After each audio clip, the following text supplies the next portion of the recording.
آسمانوں سے خدا کا نور ہوگا، روضہ خیر الورا ہوگا۔ یلم لمحی سے سورش ہوگی دل کی بے قراری میں، یلم لمحی سے سورش ہوگی دل کی بے قراری میں، پہن کر جامع احرام حاجی جھوکتا ہوگا۔ شفیق اس دن نہ پوچھو درد الفت کی فراوانی، شفیق اس دن نہ پوچھو درد الفت کی فراوانی، کہ ہم ہوں گے حجاز پاک کا دارالشفا ہوگا۔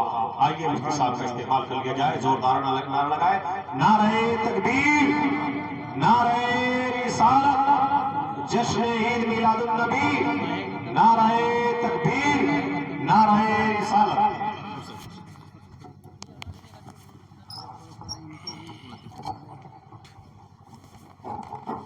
پکڑی غلام گوشت پکڑی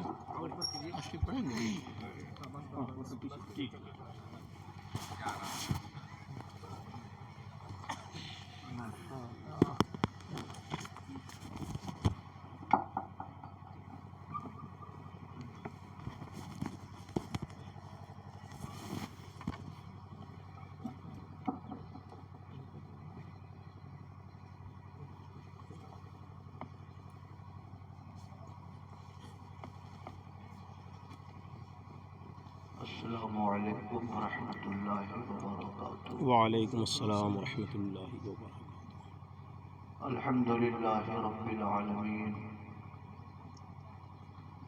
والصلاة والسلام علی سید الانبیاء والمرسلین،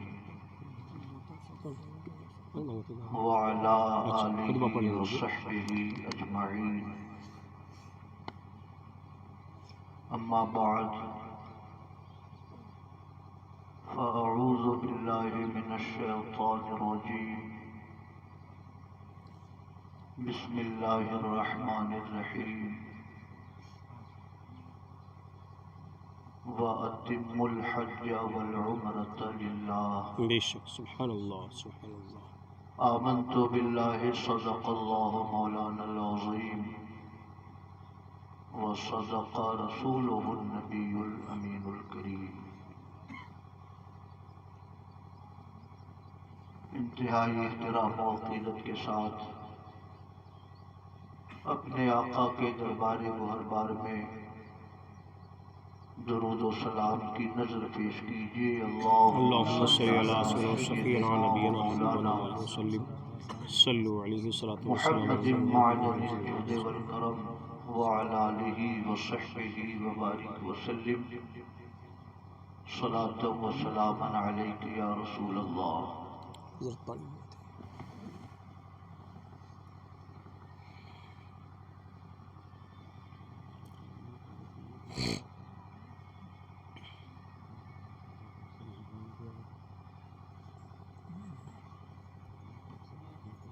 رفیقان گرامی،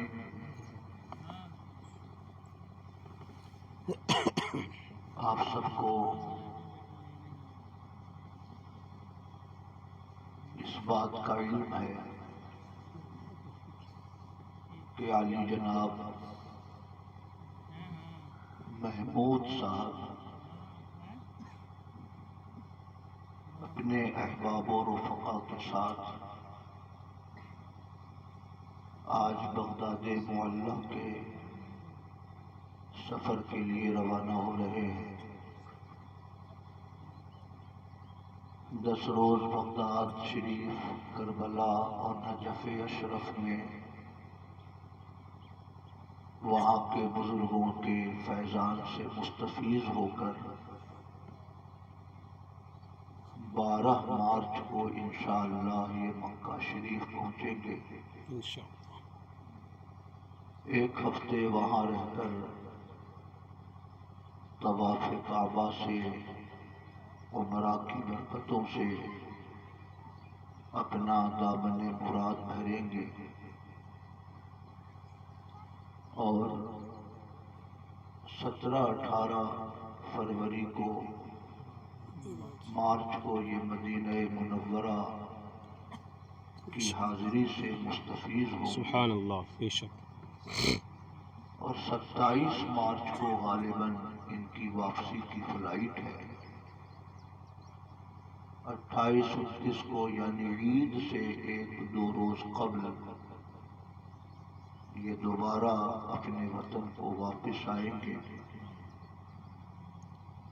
تو عید تو ان کی اسی دن ہو چکی ہوگی جس دن یہ گنبد خضرا دیکھیں گے. کیا بات ہے، بے شک بے شک. یہاں آ کر عید کی رسم ادا کریں گے. صحیح، بے شک جی. ایک ایمان والا جب نبی کی بارگاہ میں حاضر ہو جاتا ہے تو اس کی زندگی کی عید ہو جاتی ہے. بے شک. اس کی زندگی کا سب سے یادگار لمحہ وہ لمحہ ہوتا ہے جب انسان کی جبین عقیدت بارگاہ مصطفی میں خم ہوا کرتی ہے. آپ سب دعا کریں اللہ پاک ان کے سفر کو، ان کے احباب کے سفر کو اپنی رحمتوں سے مبارک فرمائے آمین. اور ان مقامات مقدسہ اور وہاں کے بزرگوں کے فیضان روحانی سے مستفیض فرما کر اللہ پاک انہیں ہمارے درمیان واپس فرمائے. آمین. ذوق و شوق ان کے دل میں اتنا ہے کہ ایک بار میلا شریف کی مجلس یہ منعقد کر چکے تھے. تاریخ ایک ہفتے آگے بڑھ گئی تو دوبارہ انہوں نے آج میلا شریف کی مجلس رکھی ہے بے شک. کہ اپنے آقاؤں کی بارگاہ میں جانا ہے تو سیدھے سادے انداز میں جانا ذرا ٹھیک نہیں لگے گا. اس لیے انہوں نے آپ سب کو دوبارہ بلایا ہے بے شک. تاکہ آپ اپنی دعاؤں کے سائے میں انہیں بغداد معلیٰ کے لیے روانہ کریں. حضرت بایزید بسطامی رضی اللہ تعالی عنہ حج کے لیے چلے تو ہر قدم پر 2 رکعت نماز نفل پڑھتے تھے. سبحان اللہ، سبحان اللہ. ہر قدم پر 2 رکعت نماز نفل. یہ بستان افغانستان سے لگے ہوئے چند ممالک ہیں جو سوویت یونین سے آزاد ہوئے ہیں. آذربائیجان، ترکمانستان، ازبکستان، انہی ممالک میں سے کسی ملک کا یہ شہر ہے بستان. وہاں سے مکہ شریف کے لیے چلے اور اس انداز میں چلے کہ ہر قدم پر 2 رکعت نماز نفل پڑھتے تھے. آپ سمجھ سکتے ہیں کہ 1000-2000 کلومیٹر اس طرح چلا جائے کہ ہر قدم پر 2 رکعت نماز نفل ہو تو کتنا وقت لگ سکتا ہے. 12 سال میں وہ بستان سے مکہ شریف پہنچے. کتنے دنوں میں؟ 12 سال لگ گئے ان کو بستان سے مکہ شریف پہنچنے میں. وہاں پہنچ کر حج کے ارکان ادا کیے. جب تک اللہ کی مشیت ہوئی وہاں قیام گزیر رہے، مگر وہاں سے سیدھے اپنے گھر لوٹ آئے، مدینہ شریف نہیں گئے. تو لوگوں نے عرض کیا حضور اتنا لمبا سفر کی اتنی دشواریاں آپ نے برداشت کی اور آپ بغل میں آئے ہوئے ہیں تو مدینہ شریف بھی حاضری دے لیں. تو فرمایا میں پیغمبر کے در اقدس پر ضمناً حاضر نہیں ہونا چاہتا. کیا بات ہے. میں چاہتا ہوں کہ بستان سے بالقصد مدینے کی زیارت کے لیے. کیا بات ہے، بے شک. سبحان اللہ، بے شک. بہت خوب. عشق والوں کا، محبت کرنے والوں کا انداز ہی الگ ہوتا ہے. تو حضرت بایزید بسطامی 12 سال میں پہنچے. اتنا اہتمام. تو ہم لوگ اگر اتنا اہتمام نہ کر سکیں تو کم سے کم اللہ کے ذکر کی مجلس ہی چند بار بے شک، بے شک. اللہ کے رسول کی نعت کی مجلسیں ہی چند بار منعقد ہو جائے گا. تو اس لیے میں بہت مبارکباد دیتا ہوں جناب محمود صاحب کو کہ اللہ پاک نے انہیں آقاؤں کی بارگاہ میں حاضری کی توفیق بخشی ہے. اللہ رب العزت ان کے سفر کو ایک پرنور سفر بنائے، ایک مبارک سفر بنائے. غم سبھی راحت و تسکین میں، غم سبھی راحت و تسکین میں بدل جاتے ہیں، ڈھل جاتے ہیں. غم سبھی راحت و تسکین میں ڈھل جاتے ہیں، جب کرم ہوتا ہے حالات بدل جاتے ہیں. درود شریف پڑھیں. اللہم صلی علی سیدنا و مولانا محمد معدن الجود والکرم وعلی آلہ وصحبہ وبارک وسلم. صلاۃ و سلام علیک یا رسول اللہ. جب کرم ہوتا ہے حالات بدل جاتے ہیں. درود شریف پڑھیں. اللہم صلی اللہ علی نبی امی وعلی آلہ وسلم والصلاۃ والسلام علیک یا رسول اللہ محمد صلی اللہ تعالی علیہ وسلم وعلی آلہ وصحبہ وبارک وسلم. صلاۃ و سلام علیک یا رسول اللہ. اسی نعت شریف کے 2-3 شعر پڑھ کر اپنی گفتگو شروع کرتا ہوں. غم سبھی راحت و تسکین میں ڈھل جاتے ہیں. غم سبھی راحت و تسکین میں ڈھل جاتے ہیں. جب کرم ہوتا ہے حالات بدل جاتے ہیں. جب کرم ہوتا ہے حالات بدل جاتے ہیں. اس میں احمد کا وظیفہ ہے، ہر غم کا علاج. اس میں احمد کا وظیفہ ہے، ہر غم کا علاج. لاکھ خطرے ہوں اسی نام سے ٹل جاتے ہیں.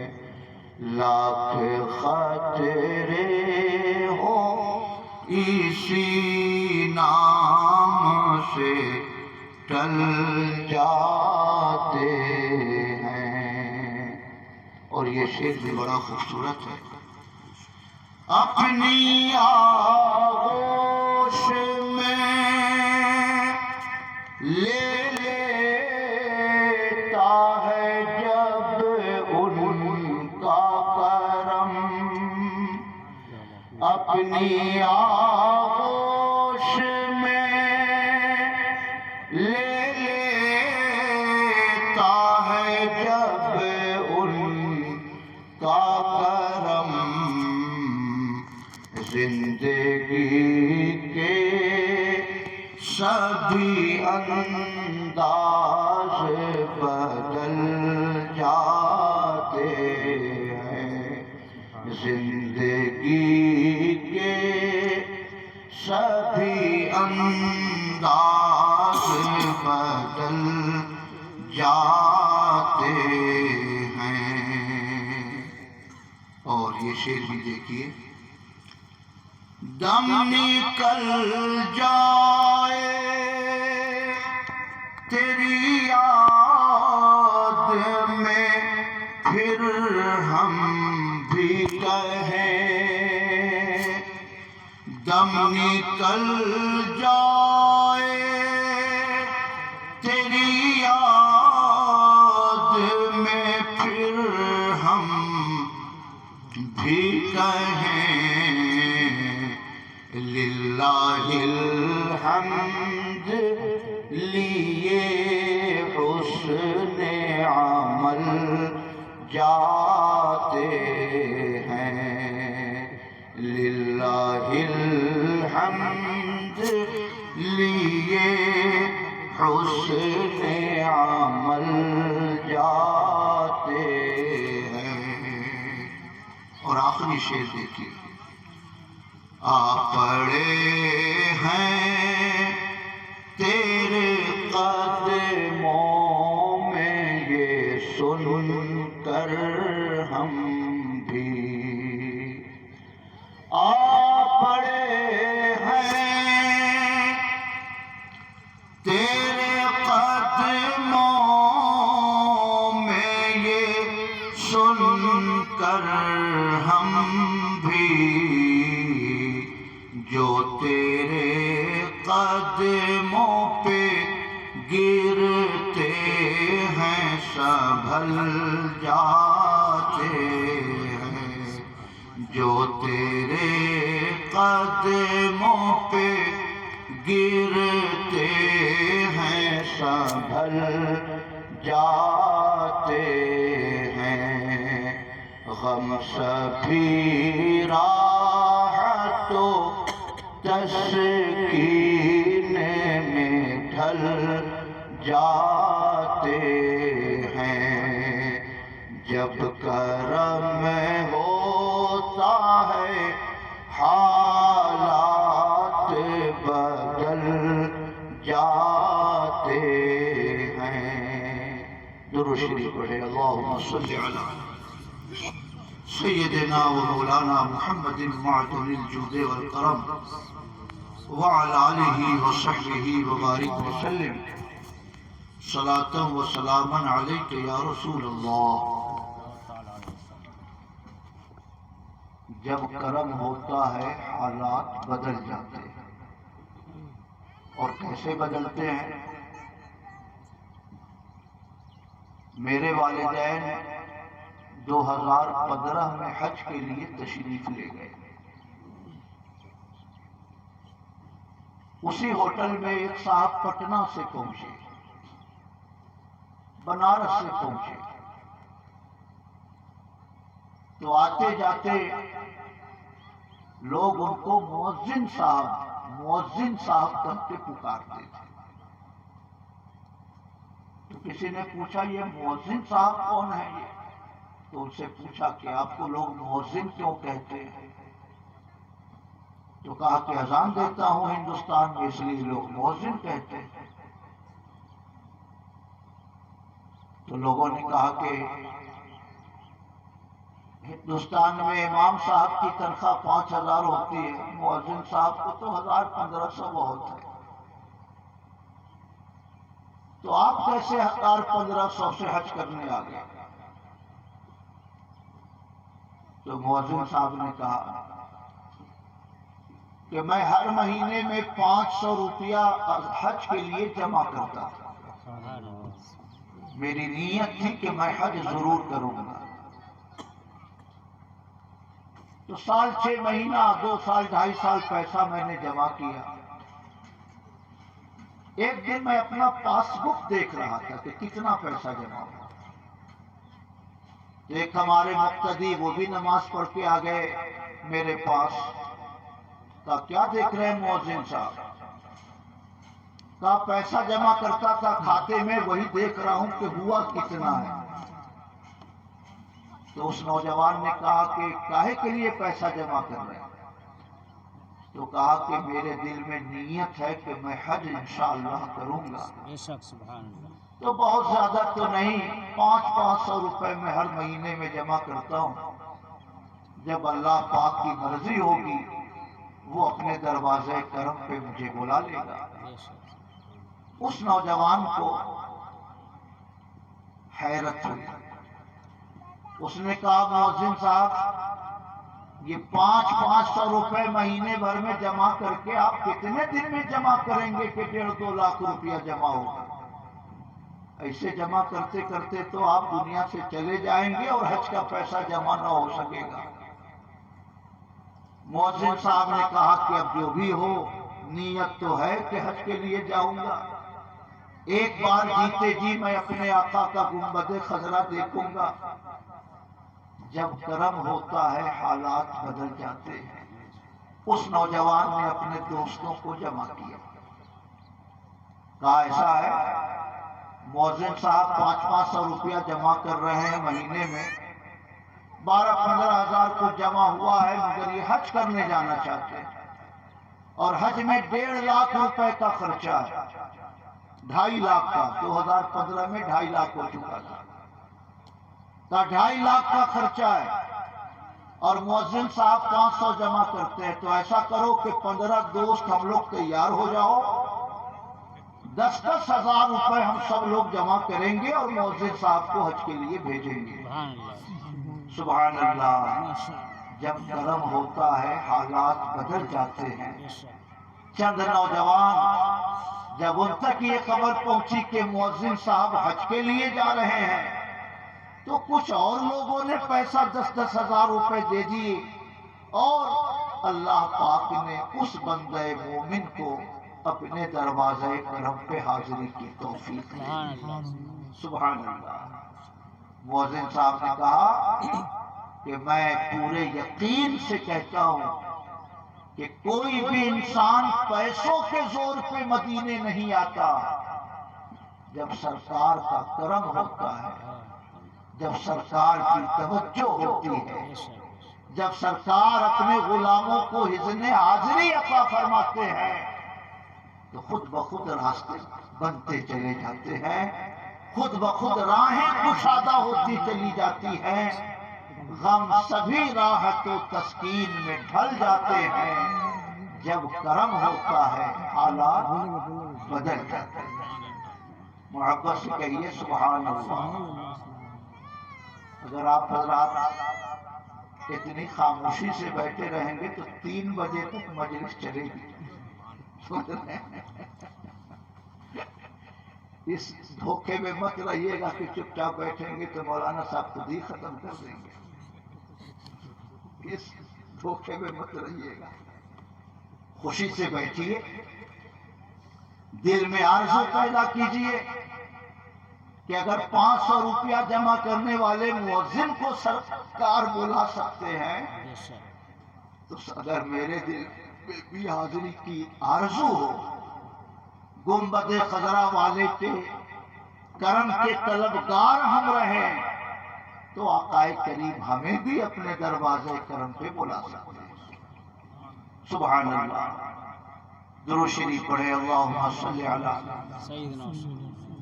سیدنا و مولانا محمد معدن الجود والکرم وعلی آلہ وصحبہ وبارک وسلم، صلاۃ و سلاما علیک یا رسول اللہ۔ جب کرم ہوتا ہے حالات بدل جاتے ہیں۔ پیسے والے نہیں جا پاتے اور جس کے پاس پیسہ نہ ہو مگر کرم ہو جائے تو وہ پہنچ جائے۔ سینکڑوں مثال ہے اس کی۔ پٹنہ کے ایک صاحب، ان کا تذکرہ ایک صاحب نے سنایا، سیٹھ صاحب تھے، نوکر چاکر رہتے تھے،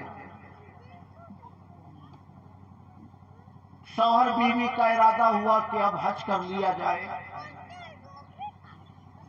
تو دونوں شوہر اور بیوی نے پاسپورٹ بنوایا۔ نوکر جو سبزیاں لاتا تھا، گھر کا کام کاج کرتا تھا، اس نے کہا سر آپ دونوں جا رہے ہیں تو میں اکیلے یہاں رہ کے کیا کروں گا، مجھے بھی لیتے چلیے۔ تو کہا ٹھیک ہے چلو، تو اس کا بھی پاسپورٹ بنا،